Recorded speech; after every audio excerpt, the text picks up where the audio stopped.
Cool. Okay, I will intro this episode and we can jump straight on it, mate. So here we are with another episode of the Proper Mental Podcast. And my guest this week is Allie Bailey. How are you, mate? I'm good. How are you?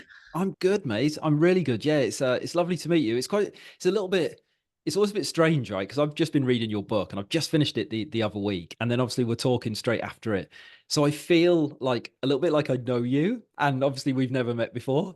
It's always quite weird, isn't it, when you spend some time in someone else's head through their book or their podcast or whatever, and then you meet them. There's sort of it's a strange thing, I think.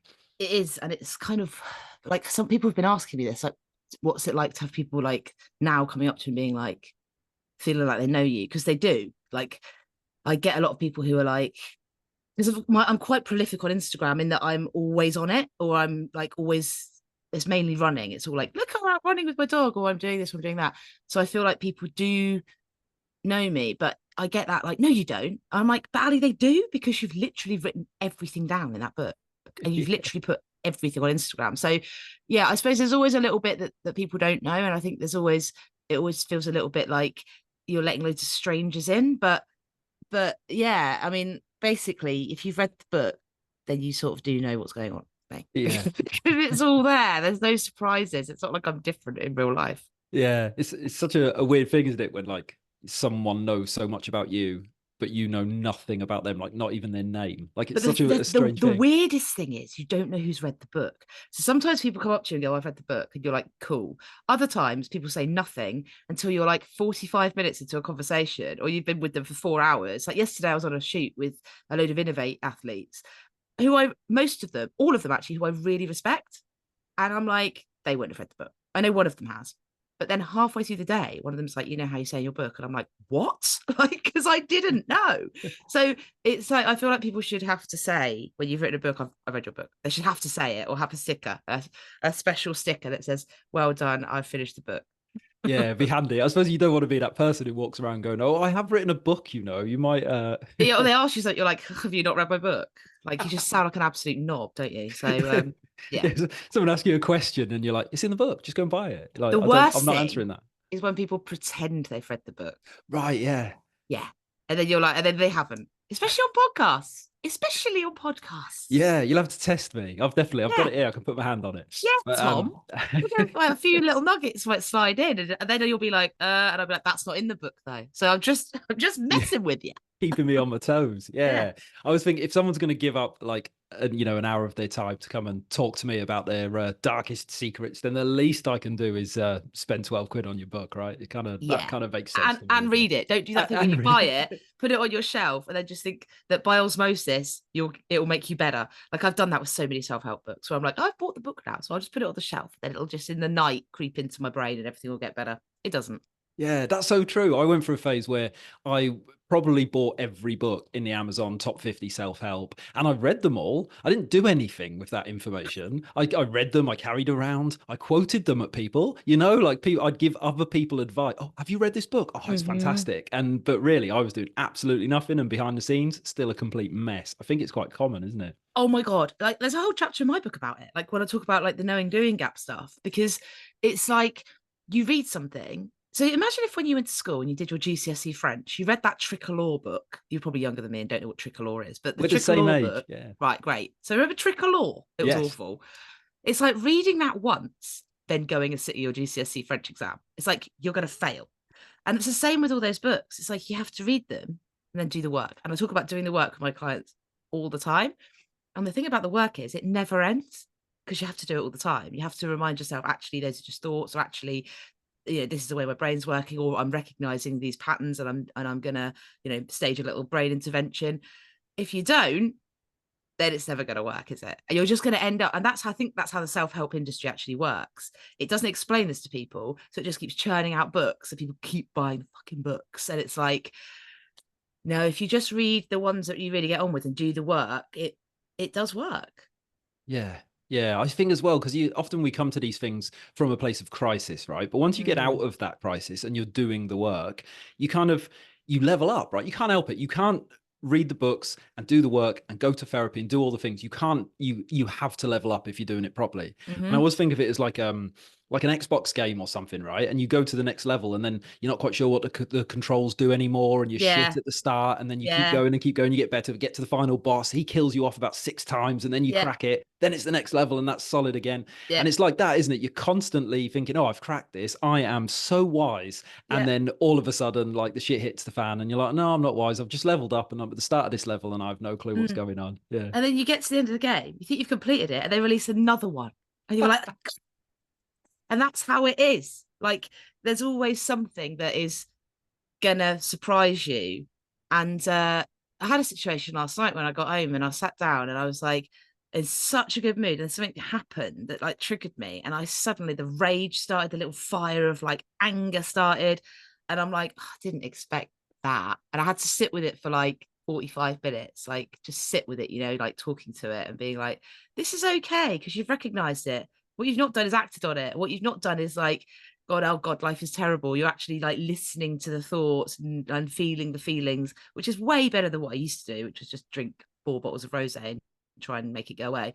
So I think, yeah, making sure that like you fully understand those texts, and you make notes and you write post-its and you go back to them as well, because they're there as textbooks to go back to and do the work. Otherwise, you're literally wasting your time. And the world we live in now, the hacky world of the internet, where you can hack anything apparently, it's super dangerous because you can't hack your mental health. It's just not possible. Yeah, and sometimes, yeah, it can trick you, can't you, into thinking you have hacked it. I saw a saying on someone's page a few months ago, and I've been obsessed with it since. And it's easy to be a monk in a monastery. Mm-hmm. And I've been thinking that so much, because it was one of those where you read it and you kind of think, oh yeah, I know exactly how I'm, what this means to me. And if you are a monk in a monastery and everything's peaceful and calm and everyone's Yeah, meditating 10 hours a day, of course it's easy to be a monk, right? yeah, And I think that's some of the with the self-help industry as well, isn't it? Sometimes we read the yeah, book and think, oh, I've cracked this, and then I don't know, maybe I'll have a couple of bad months with my business and I'll be a bit skint, and then boom, then it just the ship just starts to tilt over to one side. It's mm-hmm. we've got to it's learning to adapt, isn't it, to what life's going to inevitably throw at us, isn't it? Yeah, yeah, absolutely. Like that's such a good saying. It's cool, isn't it? Yeah. Yeah. Everyone who listens every week will be rolling their eyes, because since I've read it, I think I've mentioned it to every single guest. But Well, good, because it was just getting their that's brains like it. a little Get it, worm, and get it that's out it. there. Yeah, Yeah. perfect. I mean, there was a part in the book I thought would be useful for us to start from, and it's because of it's something that when you were writing about sort of your early life, and it's something that comes up in different ways in this podcast again and again. And in the book, you referred to it as the great pretending game, Ali, and I Oh yeah. really loved. I felt really seen by that. But what did you mean when you wrote that in the book for people who haven't read it? I mean, I'm pretty sure in another life I could have won an Oscar, because like, so good at pretending. Like I was so good at pretending, I didn't even know I was pretending. It was that good. Um, I think it's that thing where you're like, for me, it was alcohol. For other people, I think it can be anything. It can be drugs, or it can be humor, or it can be relationships, or it can be your job. That's that thing that is the mask. So you're like, I'm okay.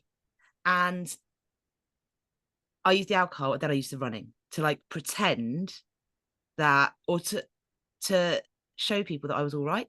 And I was really good at it, like super good at it. And when things slipped up, so with the drinking, if I went too far, and I went too far all the time, and if I like upset people, I created this other version of me called Other Allie. And everybody was like, if we were going out for drinks, people would be like, is Allie coming out tonight, or is Other Allie coming? And I'd be like, oh, Other Allie's coming. And they'd be like, oh, Other Allie's so out of control, hilarious. And I'm like, I know, isn't Other Allie great? Other Allie was awful. She was horrible. She was swearing at her mates. She was being an absolute asshole to people.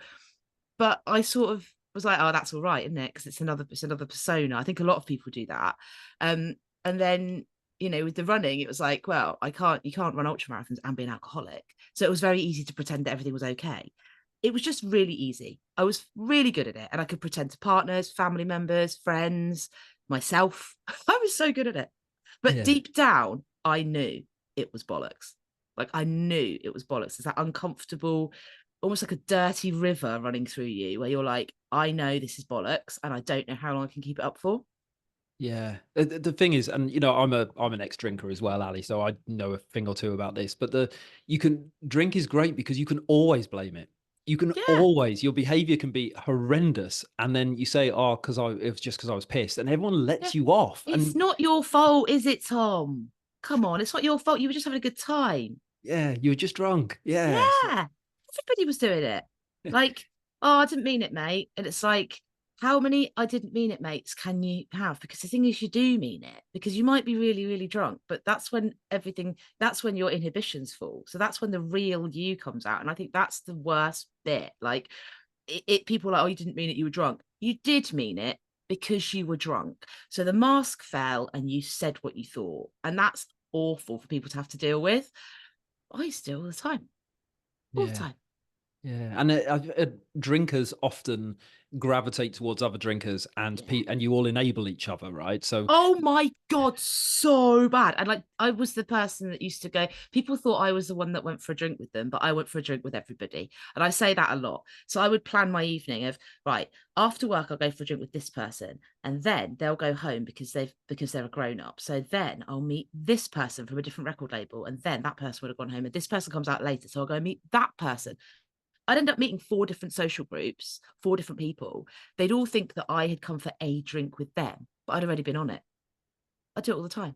And yeah, like I worked in the music industry for a long time. So it was enabling. It was like you're sort of expected to do it. And even now, and I live in a lovely little bubble now where I live by myself in a village with my dog, and everybody knows that I don't drink. And so all my friends are really, really like, in fact, a lot of my friends don't drink, not because they've got a problem, because they just don't. Um, and uh, and so I'm in a bubble. But like if I go into a situation when people don't know me, and I was in one yesterday, the amount of people talk about going for a drink or like having a drink, I'm like, fucking hell. And I'm like, I don't really want to go into the fact that I don't.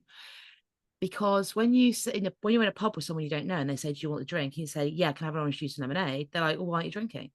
Which is like, what? Because it's like alcohol is the only drug where people will ask you why you're not doing it. They don't ask you why you're not smoking or why you're not taking crack or why you're not fucking, shooting heroin, but they do ask you why you're not drinking. And if you're not drinking, they act like it. They're like, not all the time, but a lot of the time. And I think we managed to get ourselves into echo chambers of like, oh, that doesn't happen anymore. People are a lot more respectful now, but they're not. And when you actually come out of the monastery, when you come out of the monastery and into the streets of Soho, it's still like there's a lot of pressure there to do it. Everyone's a fucking enabler. Society is. You're sad, have a drink. You're happy, have a drink. You're celebrating, have a drink. Someone's died, you have a drink. We've won Eurovision, have a drink. We've lost Eurovision, have a drink. Like the football's on, have a drink. Fucking Saturday Kitchen's on, and James, whatever his name is, standing there at 9 o'clock in the morning with a glass of red wine, and that's okay. Imagine if he was standing there smoking a fag. That wouldn't be okay. Or snorting a line of coke. Like, but we accept it because it's Saturday Kitchen, so everyone's allowed a glass of red wine at 9:30 in the morning.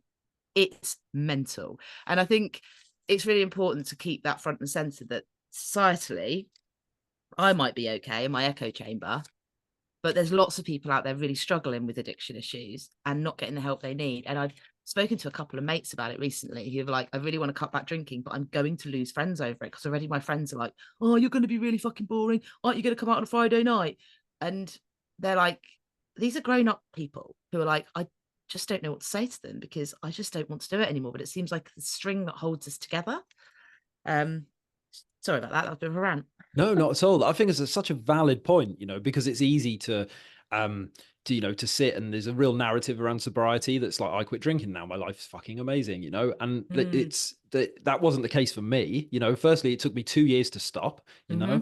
and I always say to people, I never tried to kill myself when I was drunk. That all happened when I sobered up, right? That is so it's not that easy, but you're right. People have friendship groups. People have like spent their whole lives socializing in a certain way, and being lonely and not seeing those people, that is as scary as being without a drink. It's not that Mm. easy, is it? It's not as easy. One of the analogies I started to use, right, is like when we were little and we go to nursery school, we would socialize by sitting in the sandpit, and we would get little buckets and we would fill them with sand, throw them over each other's heads, throw blocks at each other. We don't do that anymore. You don't sit with your mates in the sandpit, throw sand at them. We don't have to sit in a pub drinking. Maybe we've grown out of it. Maybe we're doing something else now. Maybe we go for a hike. Maybe we socialize by going for a hike. You're not losing anything. You're not giving anything up. You're just doing things differently. And I think explaining it to people like that might help, because I think people think they are losing something. Whereas the reality of it is, sorry, I don't want to sound like I'm lecturing, but I thought I was losing something. I went through 28 years of my life being like, I can never not drink. I would rather chop my arm off than not drink, because not people that don't drink are boring, sad, pathetic losers. And if they can't cope, that's their fucking problem. I can cope because I'm double up bastard and I love drinking and everyone loves me when I'm drinking. So that's what I'm going to keep doing. And that's what I honestly thought. And I hated stories of people that were sober. I hated them. It's like 1 year, no beer flashing up on my Facebook. I was like, fuck off, fuck off. I was like, you're lying, you're lying, you're lying, you're lying. I was like, you're just trying to brainwash us. That's how I thought, honestly, Tom. Now I'm like, bollocks. That was right. They were right. Because it's better. It's not perfect by any stretch. You have to deal with all sorts of things like your emotions and stuff. But you did when you had to do that when you were hungover, and it was way harder. So, I think saying to people, we don't always behave the same forever. When you were 16, maybe you get out of the skate park and you'd flip your board around the gnarly kick pipe flip holes or whatever it is you do. You don't do that anymore, but you still socialize. You can do it without drinking. And I think saying to your mates, this weekend, why don't we all just go find a big mountain, hike up it, get ourselves an Airbnb, get really knackered, drink some tea, watch some films, and just say we're going to drink some zero beers and see what happens. I think that's like, you soon realize that nothing really changes when you don't drink. In fact, things get better because you have way more of a laugh, and you don't feel like a massive bag of spanners the next day, do you? No, it's so true. I think often as well, someone's got to go first, right? And often in a social circle, you might have a few people who no, maybe not everyone, maybe a couple, you only need one more. Yeah. And as soon as someone's brave enough to suggest it, then that person might sort of jump out the WhatsApp group, send a solo WhatsApp and say like, I'm kind of up for that hike. Should we have a go? And that's all you need, right? And you can, and even the up and thing where running. you start going to the pub and ordering your zero beers, but don't tell them. Put it into a pint glass. I still have a good time. And then say, for the last 3 weeks, I've been drinking zero beers. And people are like, what? You're like, yeah. So you will always have people who are like, what are you doing? I'm scared, because they'll be frightened of you, mainly because they're in a boat where they're like, oh my God, I'm going to get found out. I feel like it's that I'm going to get found out thing, that I don't want to stop doing that. And if they don't want to stop doing that, that's absolutely fine as well. There's no judgment. It's just circumstance, isn't it? But it's like, it's busting the myth and being like, it's not a boring thing. That's all thought, that's all judgment. And even now, 2.5 years later, sometimes I'm like, oh man, it's pretty boring that, I'm never going to get drunk again. But that's because it's an old thought. It's like it's a different version of me thought, a societal thought that really is plugged in to society. And it takes a long time. Do you remember in the 1930s and 40s when it was like, smoking is good for you? Yeah. Doctors at it and all Yeah. sorts. Yeah. Yeah.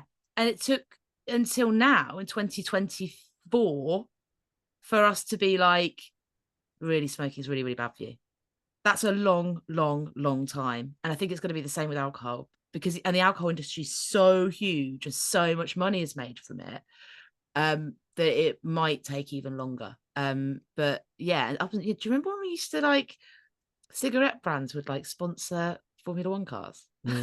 Yeah. It's wild, isn't it? It's bad.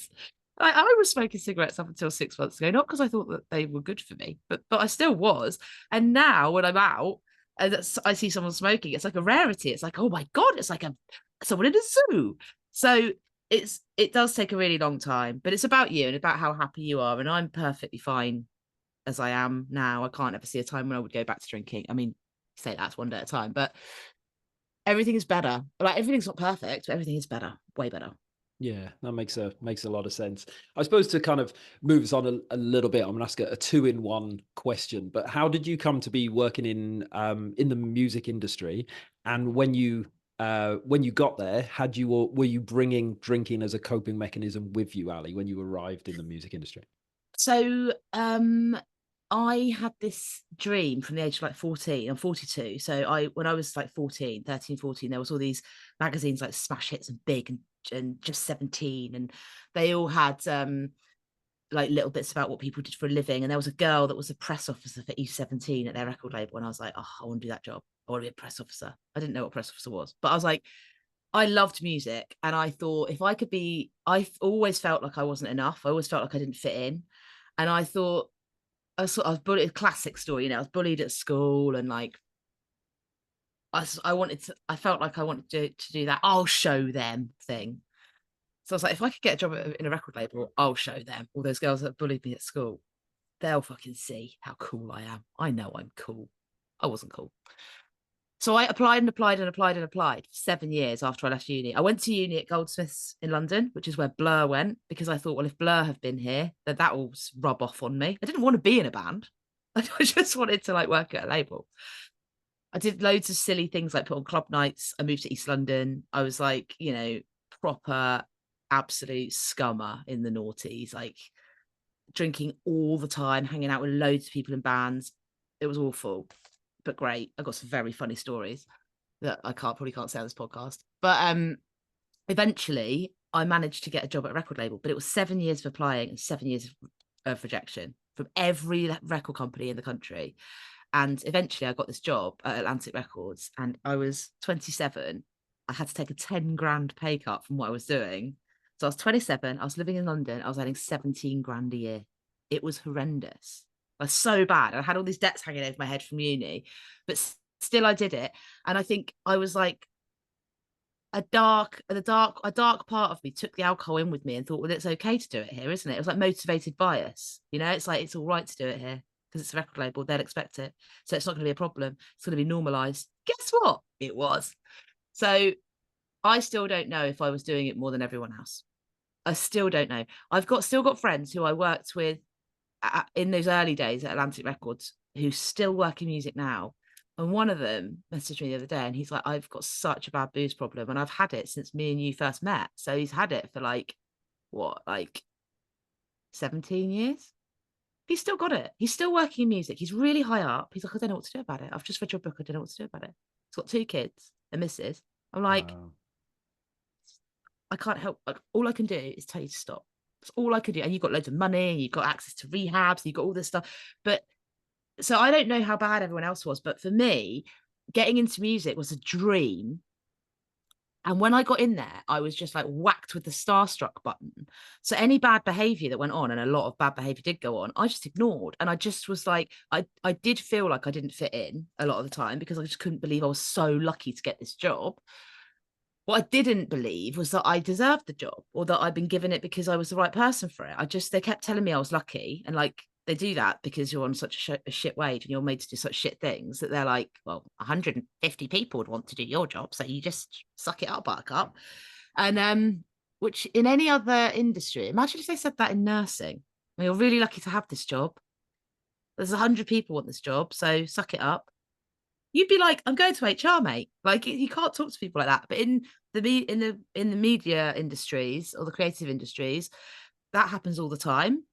And it got to the point where I was like, fuck, I'm gonna get found out because I am lucky to have this. I'm not cut out for it. I'm not good enough. And if you don't get results, if you don't sell records, if things don't happen the way that people want to, you get balled out badly and people treat you like an asshole.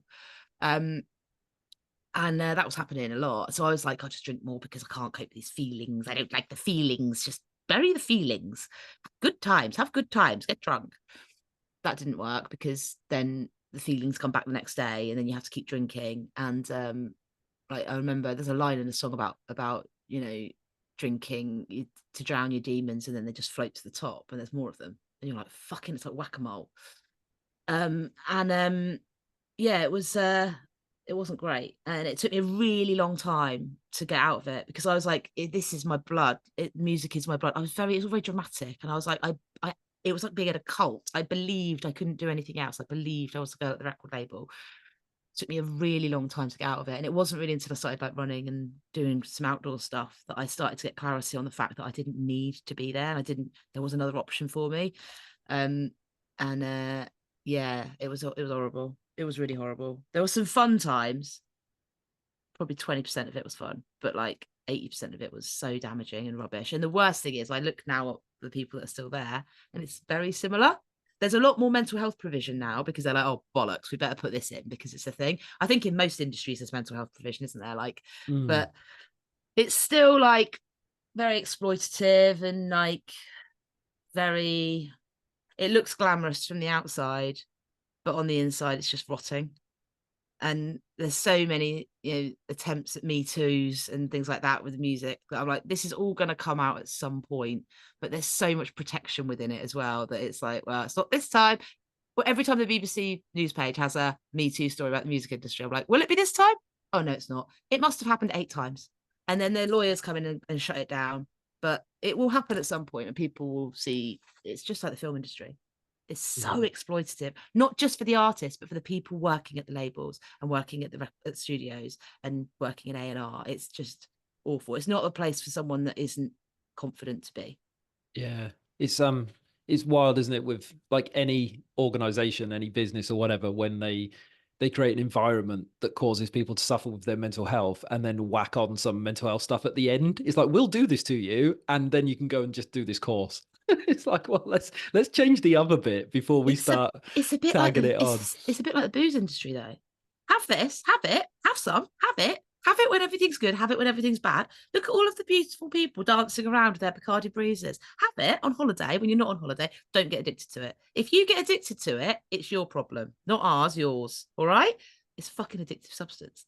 So it's like the same thing, They will push and push and push and push and push.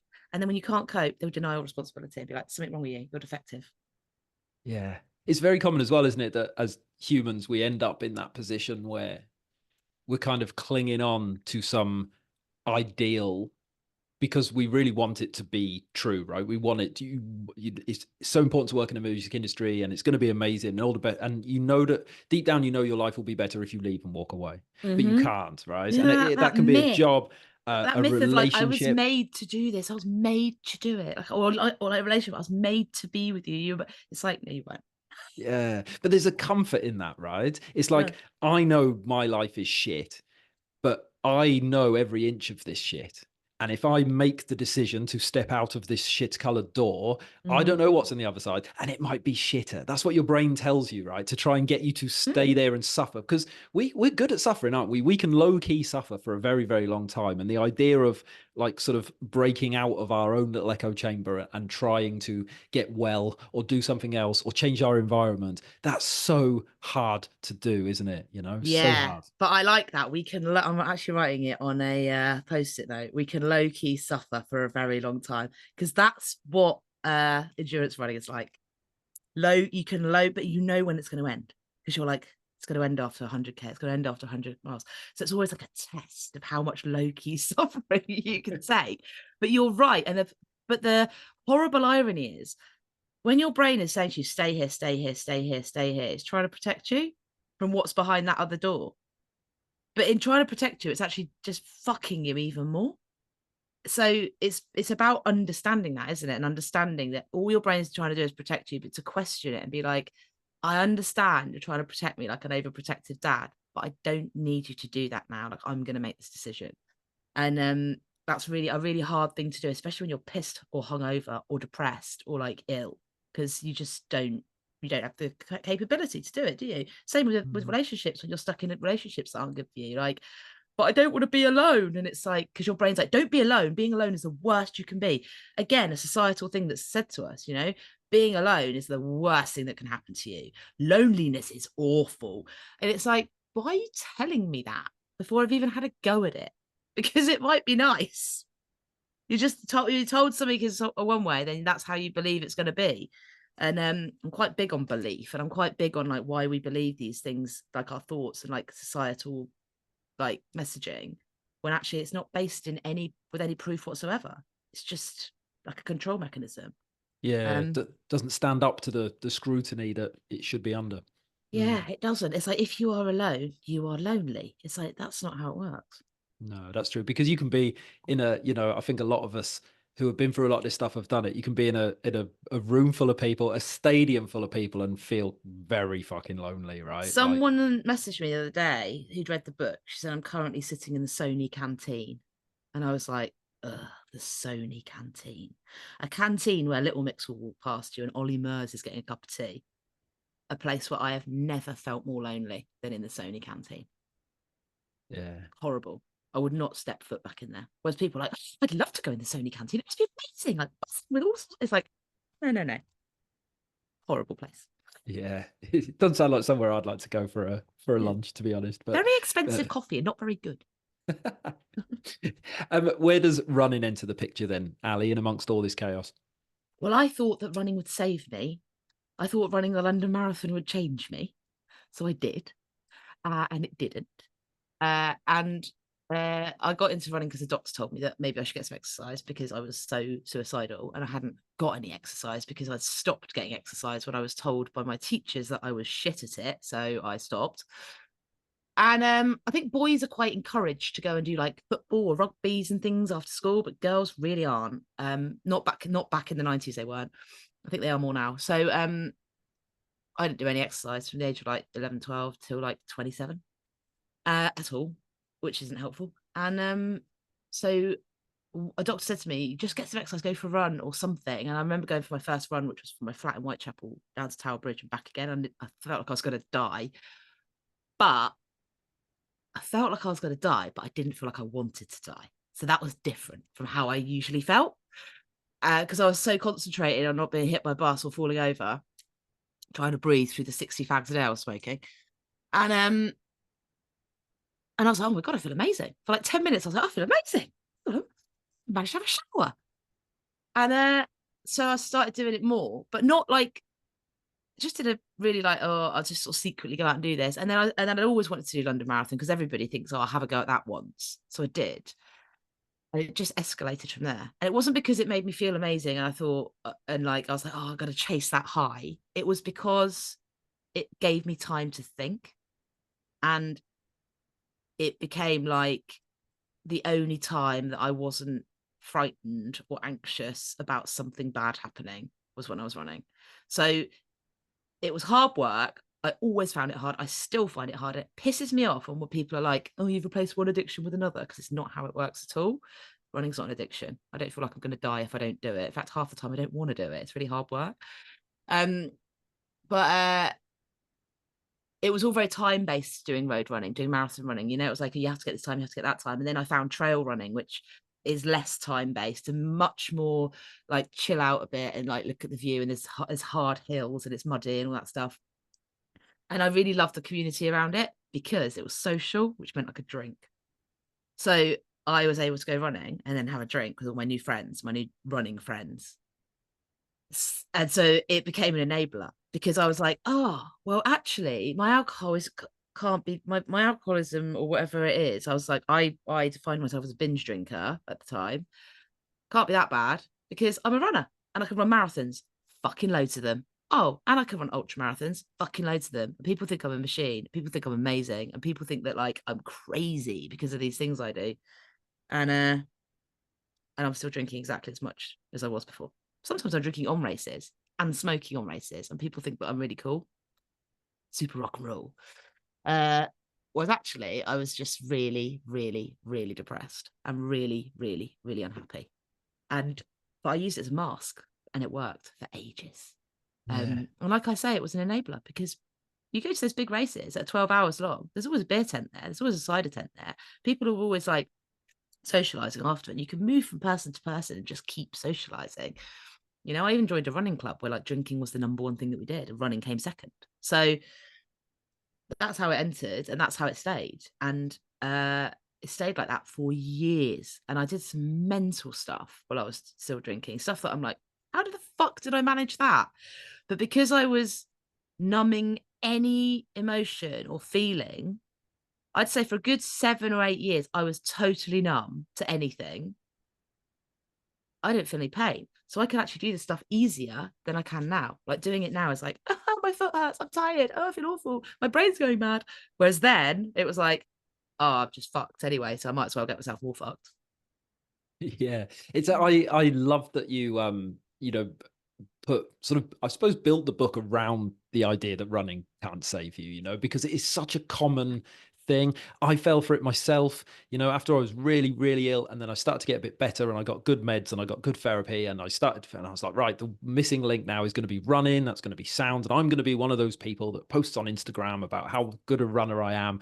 And it was horrible. I signed up for a half marathon, and I was then choosing to spend 3 or 4 times a week, a couple of hours in my head, and my head was still a really unhospitable place to be. And I would, Especially when you're doing something where you don't really know what you're doing and your brain has got this opportunity to go, you're not very good at this. yes, exactly. Your inner cheerleader it's just 2 hours of saying you should be faster. You're shit, mate. Do you know what I mean? Man up, fucking get Look at on that with it. guy. Look Stop at you. this guy on the hill. He's way better than you. Why are you like that? Yeah. Yeah, I was stood at the start line of the Liverpool Half Rock and Roll Marathon, and I looked around me, and there was thousands of people there, and they were all in fancy dress and running clubs and hugging and catching up, and I was all on my own. I just started crying. I'd never felt Oh, we stop. we never I'd never felt so, like we've said before, so on my, yeah, I was like, what the fuck am I doing here? Like, everyone's like, they're in a running club over there. I'm so anxious. I could never at that time have joined a running, like, people socially, no chance, you know. And all those Mm-hmm. people in there in fancy dress, couldn't do that, too scared of what people would think about my outfit. And I just looked around and I was like, fuck, I'm all on my own, you know. And Oh, it, like, mate. and then I've hung my running shoes up and packed it in. I'm running again now. I'm in a much better place and I love it. I really enjoy it. But it's Great. something I really enjoy doing. The doing has no influence on me and how I feel, if that makes sense, you know. So Mm-hmm. yeah, so to see, you know, on the front cover of your book in big letters, running won't save you, I was like, yes, someone's saying it. You know, Because like, it it's, doesn't. It could be, and you can replace running with yoga or Pilates or origami or fly fishing or triathlete or whatever it is. An external hobby will not save you. And I think the big message of that book is it's therapeutic, but it's not therapy. And how many times have you seen mugs that are like, running is my therapy? Or like memes that is like, oh, running is my therapy. It's not your therapy. So stop saying it is. Therapy is a really technical, difficult, important thing that trained therapists will give you. Running is not that. And like you hanging up your shoes, that breaks my heart because there's every chance that you may never have picked them up again because you're like, that doesn't work. It's not working. And there's a lot of books I read about ACT, acceptance and commitment therapy, where people say, this isn't working. This therapy's not working. And it's like, that's because it's so different to what your brain is wants it to be, or like so different from the way that you've built your brain, like for the last however many years, 40 years, that you'll say it's not working. Same with running. It's not making me feel better. Of course it's not fucking making you feel better. It's really hard. Like, it's hard to train yourself. Comparison is something that if it comes up in your head, you should be like, that's something I need to talk to my therapist about, or that's something I need to look at. That's a way of thinking that I'm not happy about. Running brings up all this stuff. It's a testing ground for all these thoughts, but it's not going to solve them. Like, that's up to you. And I think people need to understand that in all endurance sport.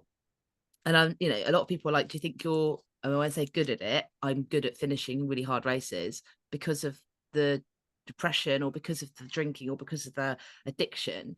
And I don't think it is because of that, although I can suffer at a low key level for a long time. I love that because I have done for a long time. But I think it's more about understanding nowadays how my brain works. So I can enter, sorry about that, siren. I can enter really frightening things and be like, but I know that the only reason I think it's frightening is because my brain is trying to protect me, and it doesn't need to protect me because I've made the decision to do it. So it's working well. My brain's working exactly as it should, and I love it for that. But having that, it's all right. You don't need to worry, little brain. It's going to be fine. I'm gonna go in totally prepared and do my absolute best and see how many problems I can solve. And I've done races now where all of the stuff that I've learned since I stopped drinking about how my brain works and how to feel more well, I've actually put into practice during those races, and it's worked. And I'm like, oh my God, this actually works. Instead of believing this thought of, you're a piece of shit, there's no way you're ever going to finish this if you feel like this now, how are you going to feel at 200 miles? I'm like, that's a really interesting thought. How about instead of that thought, I eat something and then think, this is a great adventure. Of course, it will have its ups and downs, but we're just going to keep cracking on the adventure and see what happens at the end. Doesn't matter if you finish it or don't.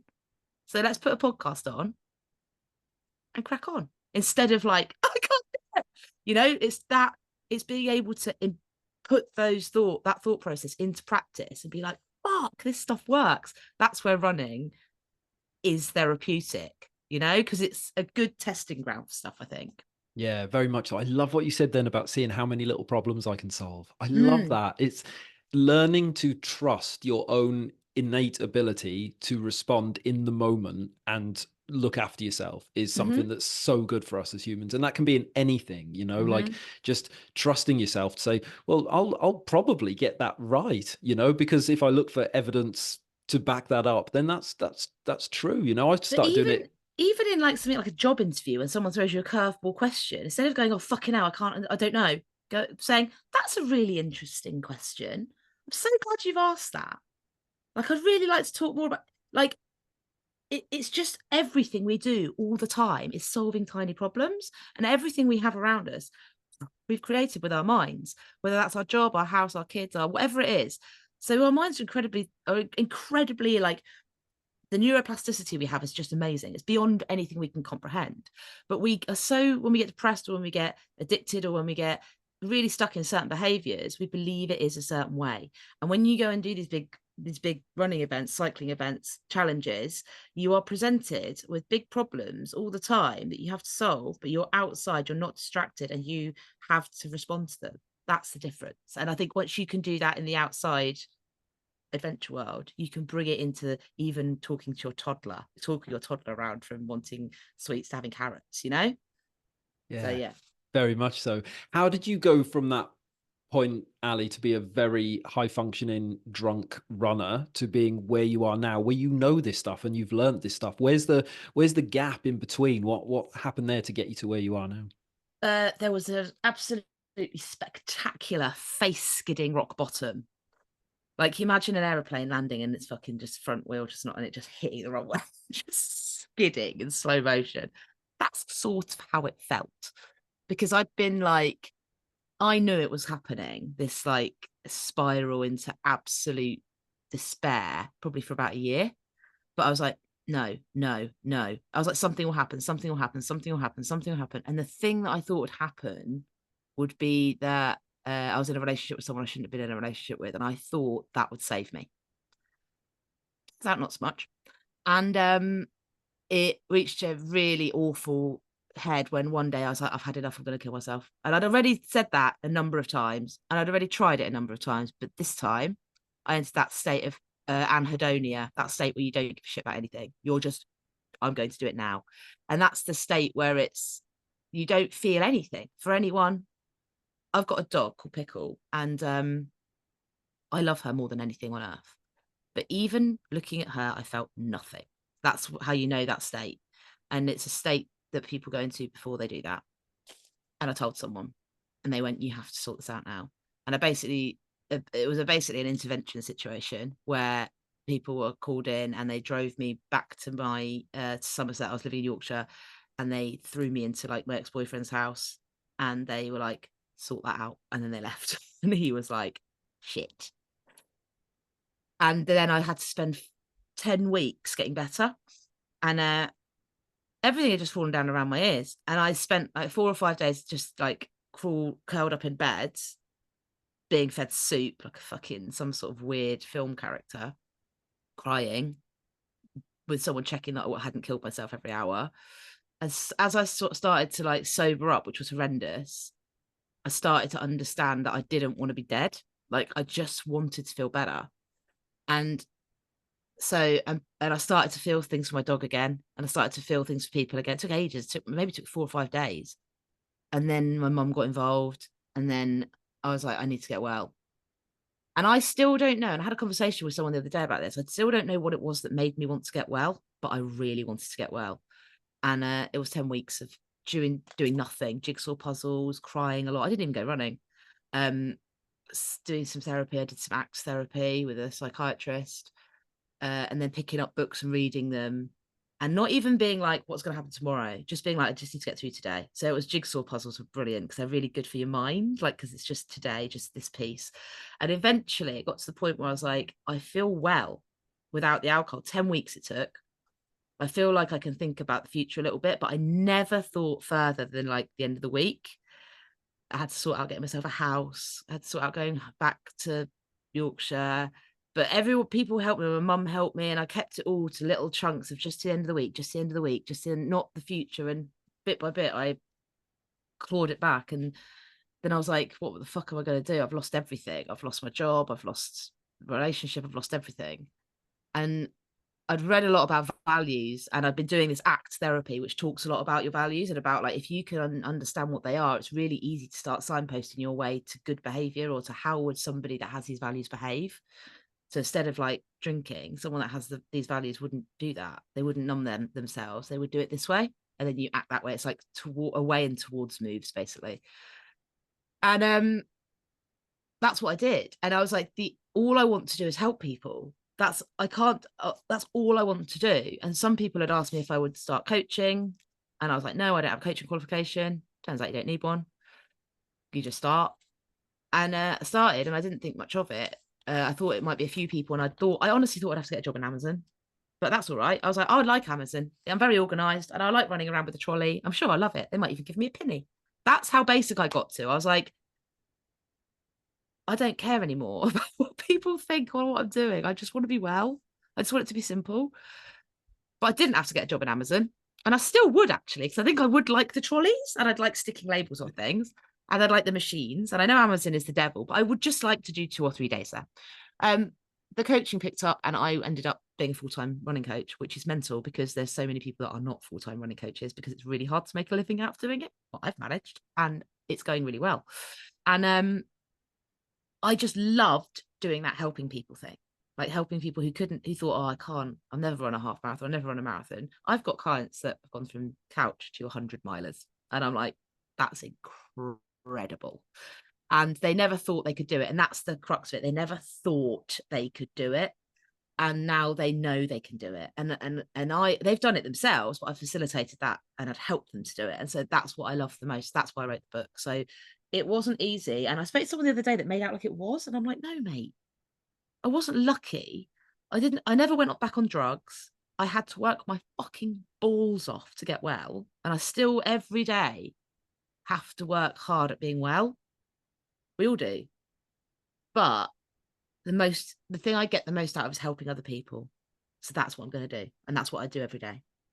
Yeah, that's lovely. I'd always like to ask about that little gap. I always find in the mental health narrative, it gets kind of left out of the conversation, right? We're sick and then we're well. And there's a little bit where you're not sick anymore, but you're not functioning. And it's like a Bambi on ice type of situation when you think, right, I've got to learn how to live again. And I'm feeling things for the first time in years. And I feel like raw and like naked without all my coping mechanisms. And I have to like get a job or like see people again. And it's like, it's a hard rebuild, isn't it? It's a Oh my really hard God. rebuild. That's exactly what it's like. And it goes on for fucking ages.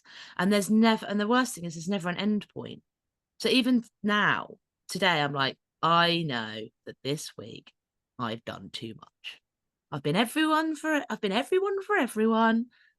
Fucking smiley fun times. I've done photo shoots. This is like my 4th podcast this week. I've done all my work, my coaching work. I've done this, I've done that.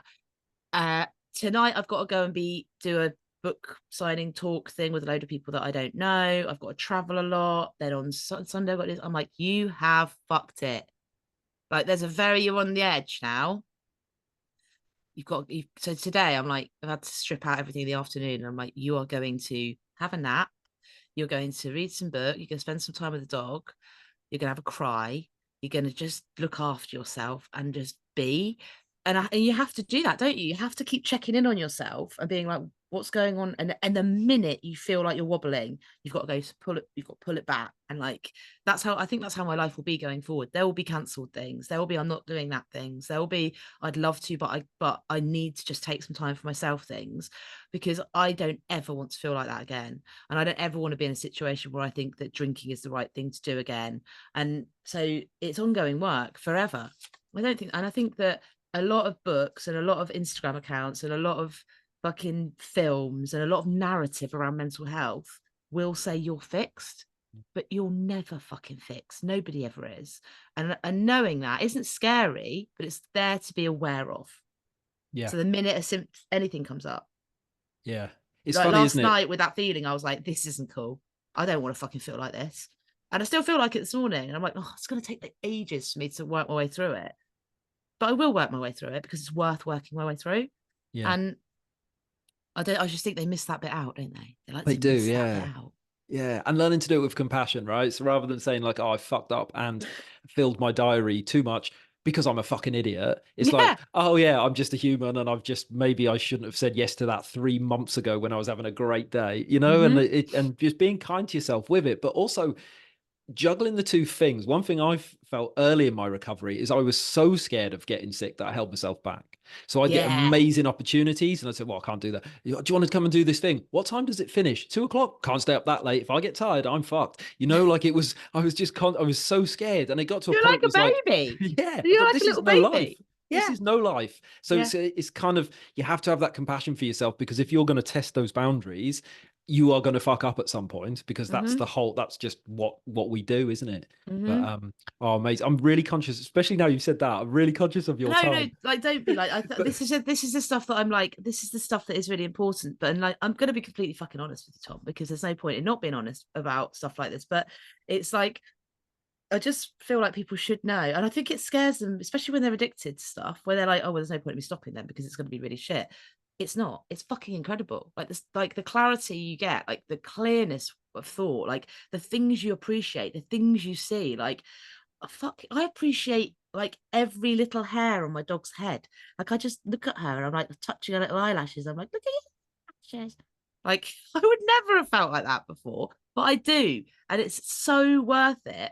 But it's like running won't save you. Temper your expectations. I think there's this myth that happiness is the natural state of all human beings, and it's not. It isn't, and it never will be, and you're never going to get there. Embrace the suck. Fucking embrace it because you've got to feel shit to feel good. You've got yeah, to feel shit to feel good. And just because you feel shit, that doesn't mean you're defective. It means you're a human. It's hard to be a human and celebrate feeling shit, like because we are allowed to. I try and treat everything that I feel with curiosity and kindness rather than meanness and like beaty uppiness, if that is a word. yeah. Being content is underrated, right? If Oh you're yeah. content, you can be happy, you can be sad, you can be everything within that, but come back to a place of being content. I And was driving home last night, right? And I was like, I just want a quiet life. And I was like, whoa, where did that come from? But it is like, I just want a quiet life. I don't want to be going to fucking awards in London, and I don't want to be doing big interviews with fucking big. I don't want people coming up to me and saying to me, I think you're great. I don't want any of that. I'm not interested. I want a quiet life. I want to sell the film rights to the book. I want to crack on with my little, I'm going to run around the UK doing this, that, and the other and having a good adventure. I want to be with my dog. I want a fire. I want it to be quiet. I want to have nice tea. I want like that's all I want. And that was always like a revelation in the drive back. I'm like, you genuinely do want that? Thing to be like, that's cool. Whereas 20 years ago, I'd have been like, fuck that. I want to be at the Brits. I want to be side stage at Glastonbury. Like, it's it's really interesting how you're when you really start to do that work on your brain, those things change, and you think they never will. And you think you're going to miss out on something, and you think that something bad's going to happen. But I think it's really important to remember that your thoughts can't kill you, and your thoughts can't do anything to you. It's you that believes what you think, and you've got a choice over what you think, right? yeah, What you believe. You don't have a choice over what you think, but you have a choice over what you believe. yeah. And thoughts, are just words. So yeah, just be a little more bit more conscious of them. And I feel like if you're listening to this and you feel like there's no hope, there absolutely is hope. It will take a while, but it's an adventure. It's another bit of your adventure. So Yeah, it's another chapter in the book. mm, Yeah, definitely. There's two things that I really wanted to ask you about, and so rather than try and like crowbar them in, I'm just going to ask them as questions. mhm. But one you've kind of touched on already, but can anyone run an ultra? If you've Do got you two think? legs that work well and you don't have any problems with like health problems, I mean, say any health problems. I know people that've got cancer that have run 100 milers. Yes, Yeah, it's just a yes. case of believing you can, right? Hey man, I know a guy called Kevin and he's 88 and he's just done his like 60th 100 miler. Wow. Yeah, sadly, there's no excuses. Like Yeah, that's it. anyone can do Damn it. you, Kevin. Yeah, bloody Kevin. I love Kevin. He's amazing. And the last time I saw Kevin, I said to him, when is it going to end, Kevin? And he said, as long as I can still do it, I'm still going to do it. He's like, I'm grateful for every step. And I was Oh, like, whoa. And that sort of changed the game a bit for me in that race because I wasn't having a very nice time. And I was like, Ali, be grateful, please. yeah, for So I every was. step. Yeah, Yeah. definitely. Yeah. And the last thing or the last person I wanted to ask you about, of course, is Pickle, because in the book she's so like the other main character alongside yourself, you know. And Hmm. I just think it's just such a lovely story and a lovely relationship. But how did she come into your life, Ali? She blazed into my life by accident. I was very, very ill when I met Pickle. My friend, one of my friends had gone off to Bulgaria to work at a sanctuary, a dog sanctuary, sent me a photo of this dog, and I just was like, that's my dog. Even though I was in a studio flat in Muswell Hill off my face, paying nearly 1.5 grand for this tiny little flat with no money coming in, drunk, depressed, miserable, no garden. Literally, any other dog sanctuary would have been like, nope, you're not having a dog. But they were like, I was like, Catherine, I want that dog. And she bought the dog back for me. She shouldn't have bought the dog back for me, but she did.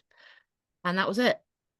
And like from that minute on, the game changed because I couldn't have her in London. She was too nervous. She was an absolute wreck of an animal. She couldn't walk or anything. I couldn't take her anywhere. Like everything frightened her. Basically, she was me, but in a dog form. And she didn't have the great pretending thing. She was just showing how scared she was of everything. And I ended up moving to Somerset from London to live with my then boyfriend because she couldn't cope. So I sort of used her as an excuse. So I feel like she was supposed to come into my life because I wouldn't have actually made that move out of London, which I really needed to do for years. I wouldn't have done it if it wasn't for Pickle. And she's just since then, the minute we moved out of London, she was happy. She's a country dog. She's a bit like me.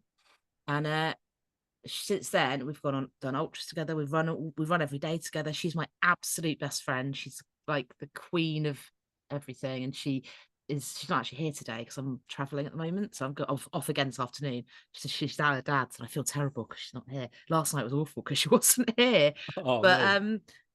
oh, I love her. She's just like I would recommend to anyone, like, you're never alone when you've got your dog with you, ever. And she it's that like unconditional love, isn't it, that they give you? Like, I say that she's treated like a queen. She eats the best snacks. I've got a workshop next weekend in Devon with 10 clients. She's coming. And I've spoken to 2 of the clients this morning. They're like, bought a goat's trachea, 3 pig's ears, and some snack. I'm like, oh my gosh, Pickle's gonna come out like Jabba the Hutt. She's gonna be so fat. But she's brilliant. I love her. And I wouldn't say that Pickle saved me. I saved myself. Pickle went a long way to helping me to save myself because it's like you've got responsibility to this dog, and I just love her. Yeah, it's that unconditional love. Yes, she will show you unconditional love, but you have to show it back, even Hmm. on days when maybe you feel like you can't get out of bed, right? And Hmm. like you say, you can say you're doing things for her, but But those those days things I are also feel helping like you. I can't get out of bed, she's in bed with me. So I'm like, I can't do today. But I'm like, but I can do it for you. I can Yeah. take you downstairs. I can get your necks out of the fridge. I can make you your breakfast. And while I'm making you your breakfast, I might as well put the kettle on and I might as well put my breakfast in. And even if I want to go to bed after that, that's okay. But you have that responsibility, don't you? I have to take her for a poo. I have to take her for a wee. I have to take her for a run. Like, because I owe it to her. And it's not a chore. It's like I love her and I want her to have the best life. So it really does help. And this morning I was like, God, what would I do without her? Because at the moment I am without her. And I'm like, it would be very difficult. So I think there's a lot to be said if you are alone and you do feel alone for doing something like that. If a cat, a dog, a gerbil, a rabbit, whatever it is, just to have that slight responsibility that will help you move forward, because it does help you move forward. Yeah, not the first time that's come up on this podcast at all. Yeah, Mm. very much so. Mate, what a pleasure. That hour has flown by. Thank you so much for your time today. That was wonderful to chat. Thank you. Thank you for having me. Right, let me just hit that record button.